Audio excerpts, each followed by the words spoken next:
29 मार्च 2015 रात के लगभग 2 बजे नई दिल्ली के साउथ ब्लॉक में स्थित कंट्रोल रूम की लाइटें अभी भी जल रही थी। कमरे में बैठे अधिकारी लगातार एक स्क्रीन को देख रहे थे। उस स्क्रीन पर एक नक्शा दिखाई दे रहा था, यमन का नक्शा। हर कुछ मिनट में वहां एक नई लाल बत्ती जल उठती थी। ये लाल लाइट्स किसी तकनीकी खराबी का संकेत नहीं थी, ये एक खतरे का संकेत था। उस समय यमन में गृहयुद्ध अपने सबसे खतरनाक दौर में पहुंच चुका था। राजधानी सना पर हवाई हमले हो रहे थे, बंदूकें गरज रही थी, मिसाइलें गिर रही थी, हर तरफ अफरा तफरी मची हुई थी। लेकिन इस अफरा तफरी के बीच एक और बड़ी समस्या थी। यमन में 5,000 से ज्यादा भारतीय नागरिक फंसे हुए थे। उनमें डॉक्टर थे, नर्सें थीं, इंजीनियर थे, छोटे छोटे बच्चे थे और बुजुर्ग भी। एयरपोर्ट बंद हो चुका था, समुद्री रास्ते खतरनाक थे और शहरों में गोलाबारी लगातार जारी थी। ऐसा लग रहा था जैसे पूरा देश धीरे धीरे युद्ध के अंधेरे में डूब रहा हो। नई दिल्ली में बैठे अधिकारी जानते थे, अगर अभी कुछ नहीं किया गया तो हजारों भारतीयों की जान खतरे में पड़ सकती है। और उसी रात भारत के इतिहास का सबसे बड़ा मानवीय रेस्क्यू ऑपरेशन शुरू होने वाला था। इस मिशन का नाम था ऑपरेशन राहत।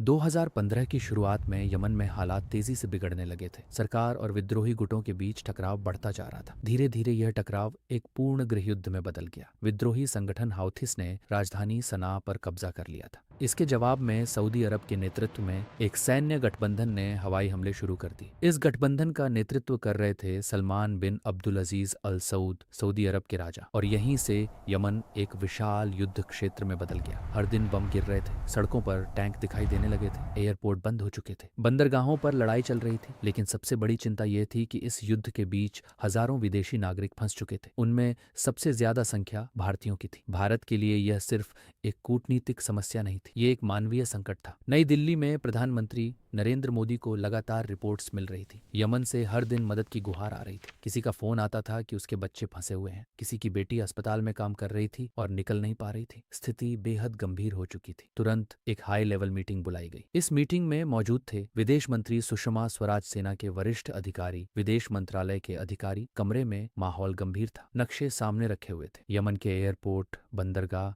और शहरों को चिन्हित किया जा रहा था। यमन का एयर स्पेस भी अब सुरक्षित नहीं था। सऊदी अरब के लड़ाकू विमान लगातार हवाई हमले कर रहे थे। अगर कोई विमान वहां जाता तो उसके लिए भी खतरा हो सकता था। लेकिन फिर भी एक फैसला लिया गया। प्रधानमंत्री मोदी ने साफ शब्दों में कहा, हम अपने नागरिकों को अकेला नहीं छोड़ सकते। और उसी क्षण ऑपरेशन रात को हरी झंडी मिल गई। इस पूरे मिशन की कमान सौंपी गई पूर्व आर्मी चीफ और उस समय के केंद्रीय मंत्री। उन्हें तुरंत यमन के पास स्थित अफ्रीकी देश जिबूती भेजा गया। यही देश ऑपरेशन का कमांड सेंटर बनने वाला था। दूसरी तरफ भारतीय नौसेना को भी अलर्ट कर दिया गया। समुद्र में मौजूद भारतीय युद्धपोतों को आदेश मिला, यमन की तरफ बढ़ो। कुछ ही घंटों में भारतीय नौसेना के जहाज INS Sumitra, INS Mumbai, INS Tarkash यमन के समुद्री तट की ओर बढ़ने लगे। उधर भारतीय वायुसेना ने भी तैयारी शुरू कर दी। विशाल परिवहन विमान C-17 ग्लोबमास्टर 3 तैयार किए गए। ये विमान सैकड़ों लोगों को एक साथ सुरक्षित निकाल सकते थे। लेकिन सबसे बड़ी चुनौती अभी बाकी थी। 31 मार्च 2015 सुबह का समय था। भारतीय विमान पहली बार युद्ध क्षेत्र की तरफ उड़ान भरने वाला था। गंतव्य था सना एयरपोर्ट। लेकिन समस्या यह थी कि एयरपोर्ट के आसपास भी बमबारी हो रही थी। पायलट जानते थे यह कोई सामान्य उड़ान नहीं थी, ये एक मिशन था जिसमें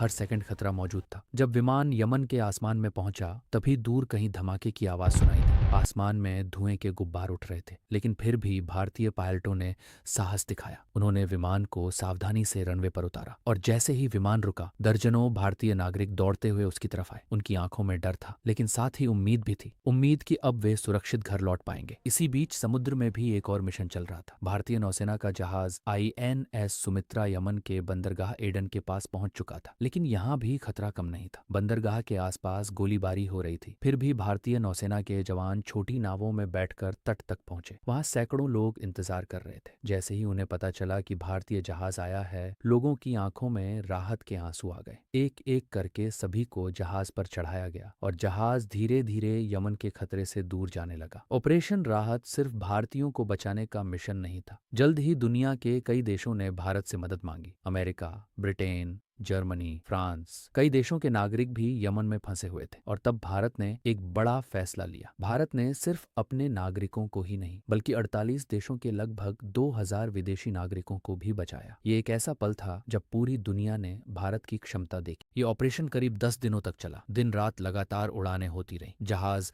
आते जाते रहे। हर मिशन के साथ दर्जनों लोगों की जान बचाई जाती रही। आखिरकार ऑपरेशन खत्म होने तक लगभग 6,700 लोगों को सुरक्षित निकाला गया। इनमें 4,800 भारतीय नागरिक, 1,900 विदेशी नागरिक शामिल थे। ये भारत के इतिहास का सबसे बड़ा अंतर्राष्ट्रीय बचाव अभियान बन गया और शायद यही वजह है कि आज भी ऑपरेशन राहत को इतिहास के सबसे सफल मानवीय मिशनों में गिना जाता है। जय हिंद, जय भारत।